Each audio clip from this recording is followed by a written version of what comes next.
है।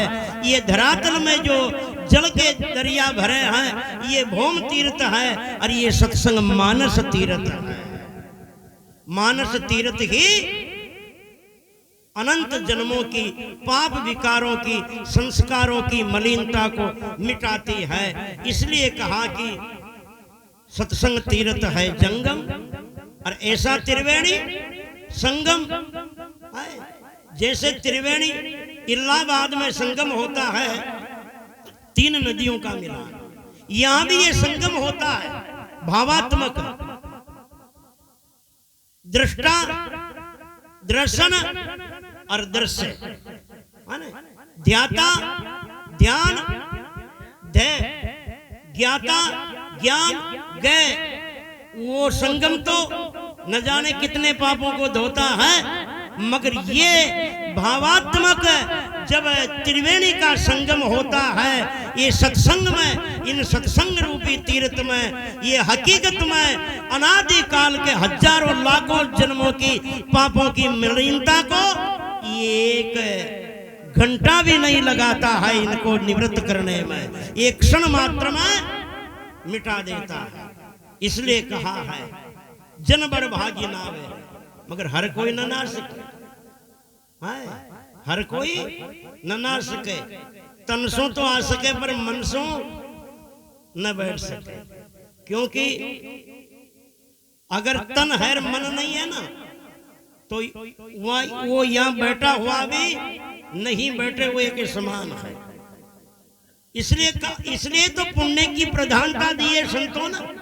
कोटि जन्मार जिते पुण्यर्मणि भक्ति प्रजायते, जिसने लाखों बार मनुष्य जन्म लिया हो, लाखों मनुष्य जन्मों में जिनके शुभ कर्म रहे हो, और सारे शुभ कर्म मिलकर के जिस किसी मनुष्य जन्म में पुण्य के रूप में प्रकट हो, या समझ लो जिसका आखिरी जन्म हो, उनके हृदय में ज्ञान की सप्त भूमिका में से पहली भूमिका प्रकट होती है, जिनको शुभ इच्छा कहते हैं, जिनको मुमुक्षुता कहते हैं, जिनको उत्तम अधिकारीपना कहते हैं, जिनको ब्रह्म जिज्ञासा कहते हैं, या ये समझ लो जिनका आखिरी जन्म हो, इस जन्म के बाद में फिर जन्मना ही शेष नहीं, वो प्रारब्ध का अंत होने जा रहा हो, उनके हृदय में ये ज्ञान की पहली भूमिका जागृत होती है।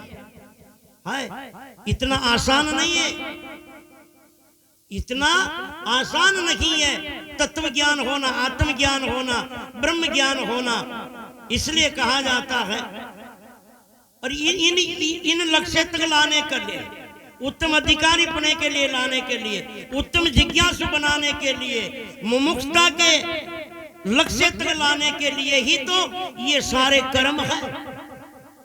शास्त्रों ने, वेदों में 1 लाख मंत्र है, उसमें 80,000 मंत्र कर्म के हैं, 16,000 मंत्र उपासना के हैं, और मात्र आत्मज्ञान के कितने हैं? 4,000 मंत्र। जो बीमारी गहरी होती है, बड़ी होती है, उसी का तो कोर्स ज्यादा होता ना। तो कोर्स किनका ज्यादा है? कर्म का। 80,000 मंत्र कर्म का, यानी सबसे बड़ी बीमारी है तो मल दोष हटना ही है।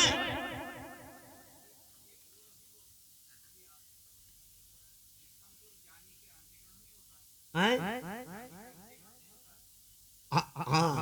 बाद हो जाता है अंतिम। विचार सागरकार ने कहा ना, विचार सागरकार ने कहा कि भ्रमण करत जो पवन ते, सूको पीपर पात। भ्रमण करत जो पवन ते, सूको पीपर पात। शेष प्रारब्ध कर्म से क्रिया कर्म दर्शता। यानी ज्ञानी की क्रिया ऐच्छिक नहीं होती है, ज्ञानी की क्रिया फिर स्वाभाविक बन जाती है। जहां तक अंतःकरण है, जहां तक ही इच्छा है, अंतःकरण के बिना इच्छाएं होती ही नहीं है। इसलिए ज्ञानी की क्रियाएं ऐच्छिक नहीं है, ज्ञानी की क्रियाएं स्वाभाविक होती है। हाँ, इसलिए कहा, इसलिए कहा संतों ने, कि जनबर भागी नावे रे कोटि जन्म अगधोई, यानी पहली भूमि तक। और ये जब पहली बीमारी हट जाती है फिर है विक्षेप, मन को स्थिर करना, चित्तवृत्ति को एकाग्र करना।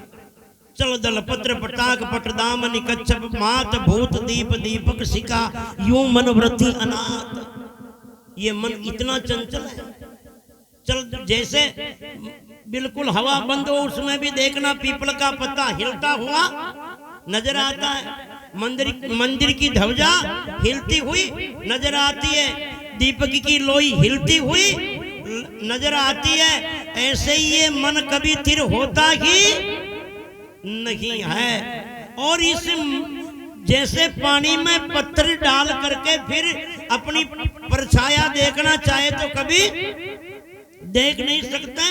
पानी साफ भी हो, पानी स्थिर भी हो और उजाला भी हो, हाँ, और अपनी आंखें भी सलामत हो, तब जाकर के अपनी परछाया पानी में नजर आती है। जैसे अपन कांच को हाथ में लेकर के ऐसे हिलाते रहे तो अपना फोटो नहीं दिखता है। यानी कांच सीधा भी हो, कांच साफ भी हो, और कांच सीधा भी हो, कांच साफ भी हो, और जहां मुख देखे जहां उजाला भी हो, और देखने वाले की आंखें भी सलामत हो। ये विशेषता बनती है, तब जाकर के उन दर्पण में अपना चेहरा नजर आता है। ऐसे ही चित्त वृत्ति की एकाग्रता के बिना, क्योंकि चित्त की 5 भूमिका गई है, क्षिप्त, विक्षिप्त, मुंड, एकाग्र और निरोध, यानी 3 अवस्था तक वो ज्ञान का अधिकारी नहीं होता है। एकाग्र स्थिति में ही ज्ञान का अधिकारी होता है। आज सुनाने वालों का बखेड़ा ये हो जाता है क्या, जैसे कभी कभी ऑपरेशन करना हो ना, तो ऑपरेशन करने के साथ साथ में छोटी छोटी बीमारी और होती है। कोई बुखार चढ़ा है, किसी के ब्लड की कमी है, किसी के बीपी हाई है, लो है ना, और किसी के शुगर है।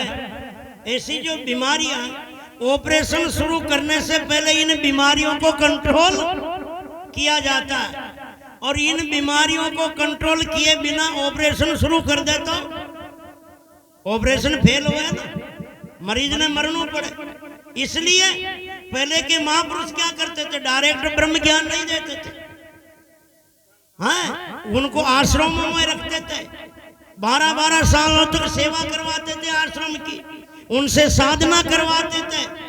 और जब उनकी सेवा से रगड़ाई होकर के जब अंतःकरण की मलिनता मिट जाती थी, उनकी चित्त वृत्ति एकाग्र हो जाती थी, तब उनको वेदांत का स्वाध्याय कराते थे।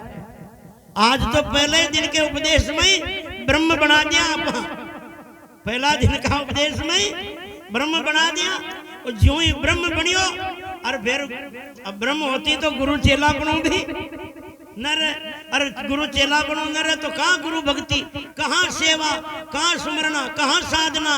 मैं हूँ ब्रह्म यूं बोल क्रम शुभ छोड़िया, सेवा सुमरन ध्यान हरि मुख मोड़िया, विशेतना गुलाम भरी मन वासना, हर हाँ भारती पूर्ण ज्योति काल मुक्त की आसना। इसलिए कहा वो ब्रह्म ब्रह्मारा चक्र में सारो व्यवहार, सारी साधना, उपासना और सारो पुरुषार्थ से वंचित हो जाया करे। इसलिए कहा है पहले के महापुरुष से योग्य बनाते थे उनको, और योग्य होने पर ही उनको आत्मज्ञान का उपदेश करते थे। इसलिए कहा है कि अब ये जो छोटी छोटी बीमारियां मिट जाए ना मल विक्षेप की, तब जाकर के वो आत्मज्ञान का अधिकारी होता है।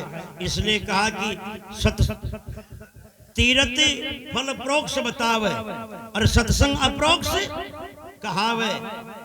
यानी दान हो, पुण्य हो, कोई सेवा हो, तीर्थ स्नान हो, जब तब हो, इन सारों का फल प्रोक्ष है, यानी अदृश्य है। मिलेगा तो सही मगर गारंटी नहीं, कल ही मिले, 12 महीने बाद मिले, इस जन्म में मिलेगा, अगले जन्म में मिले, 5 जन्म बाद में मिलेगा तो सही, मगर समय निश्चित नहीं है। मगर सत्संग का तो फल अप्रोक्ष हाथों हाथ है।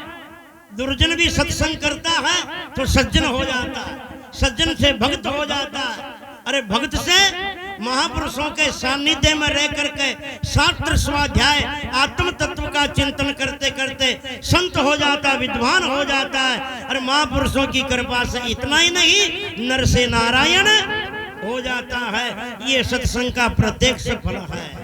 इसलिए का आत्मबोध करावे रे, दे जन्म मरण दुख खोई, संत समागम भावे रे, महापुरुषों का मोई है। तब का वर्ष हजारा और सत्संग एक पल की प्यारा।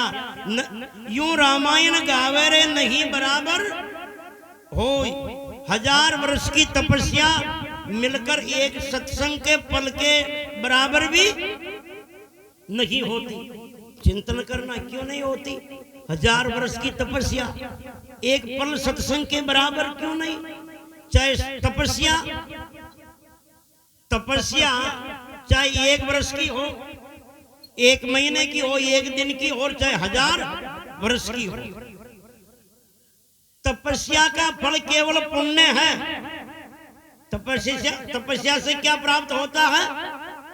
पुण्य। और पुण्य की दौड़ कहां तक है? परलोक तक, स्वर्गलोक तक, वैकुंठ लोक तक। पुण्य की दौड़ स्वर्गलोक वैकुंठ लोक तक ही है ना, क्योंकि पाप और पुण्य की दौड़ की सीमा है। पाप की दौड़ नरक तक और पुण्य की दौड़ स्वर्ग तक। तो पाप भी अनित्य और पुण्य भी अनित्य। जिनका कारण ही अनित्य हो उनका कार्य कभी नित्य नहीं हो सकता। इसलिए पुण्य नित्य नहीं है, तो पुण्य के प्रभाव से कोई स्वर्ग में जाके देवता भी बन गए तो वो पुण्य खत्म होने पर वापस उस जीव को इस जन्म मरण में, इस लग 84 के चक्र में, इस धरातल पे ही आना पड़ता है। भगवान कृष्ण भी कहते थे तुम भुक्त्वा विशाल स्वर्ग लोकम पुण्यम मृत्यु लोक विसंति। इसी प्रसंग को दादू जी महाराज भी दादूवाणी में कहते हैं कि जब तब करनी कर गए और स्वर्ग पहुंचे जाए, दादू मन की वासना जो नरक पड़े फिर आए। इसलिए तपस्या का फल पुण्य है और पुण्य का फल स्वर्ग लोक है। और इसलिए पुण्य खत्म होने पर वो स्वर्ग लोक से भी यहाँ लौटना पड़ता है। मगर सत्संग वो चीज है, उत्तम अधिकारी हो, यानी जनक जैसा चेला हो और अष्टावक्र जैसे गुरु हो। एक पांव रखा था घोड़े की रकाब में, उसमें उन्होंने आत्म साक्षात्कार करा दिया है, दूसरे पांव तक को नहीं उठाया उतनी देर में। यानी संतों का ऐसा प्रमाण है ये महापुरुषों का कि सच्चा उत्तम अधिकारी शिष्य हो और सच्चा श्रोत्रिय ब्रह्मनिष्ठ गुरु हो तो पेट्रोल को भभकने में टाइम लगता है, फूल को मसलने में टाइम लगता है, कपूर को उड़ने में टाइम लगता है, मगर आत्म तत्व का बोध होने में समय नहीं लगता, ब्रह्म साक्षात्कार में समय नहीं लगता। इसलिए एक पल सत्संग के बराबर भी 1000 वर्ष की तपस्या नहीं हो सकती है। इसलिए कहा है तब का वर्ष हजारा, सत्संगति एक पल की प्यारा। यूं रामायण गावे रे नहीं बराबर होई, संत समागम भावे रे महापुरुषों का मोय। गुरु चेतन भारती अनुरागम और दीजे हरि संत समागम। यूं भारती पूर्ण छावे रे संत शरण सुख जोई, संत समागम भावे रे महापुरुषों का मोय। बोलो सदगुरुदेव भगवान की, त्रिकाल के सर्व महापुरुषों की। हाँ बस हो गया समय।